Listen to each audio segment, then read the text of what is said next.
பங்குனி உத்திரம். தமிழர்கள் நிலா காலங்களை எல்லாம் தங்களுடைய விழா காலங்களாகவே வச்சிருந்தாங்க. ஒவ்வொரு மாதத்திலும் பௌர்ணமி எந்த நட்சத்திரத்தில் வருகிறதோ அதையே அந்த மாதத்திற்கு பெயராக கொடுத்தவர்கள் தமிழர்கள். சித்ரா பௌர்ணமி அப்படின்னு பேர், சித்திர நட்சத்திரம். அதே மாதிரி வைகாசி விசாகம், ஆவணி ஆவிட்டம், மாசி மகம், பங்குனி உத்திரம். இந்த மாதிரி ஒவ்வொரு மாதத்திலும் வரக்கூடிய பௌர்ணமியை அவங்க கொண்டாடினாங்க. ஏன்?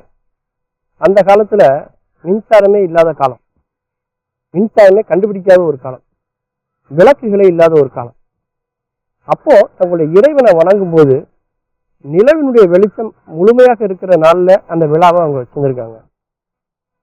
நிலவினுடைய வெளிச்சம் அதிகமாக இருக்கக்கூடிய அந்த பௌர்ணமிக்கு ஒரு நாளைக்கு முன்னாடியிலேருந்து வீட்டிலேருந்து கிளம்பி வந்து பௌர்ணமியில அந்த விழாவை நடத்திட்டு பௌர்ணமியுடைய வெளிச்சம் இருக்கும் பொழுதே அவங்க திரும்ப அவங்க வீட்டுக்கு வந்து போயிருக்கிறாங்க.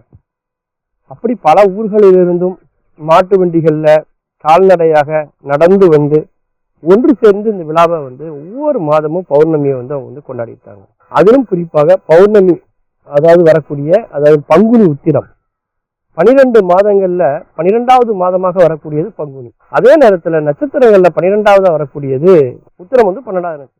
அதுதான் அதனுடைய ஒரு சிறப்பு அப்படின்னு நம்ம சொல்லலாம்.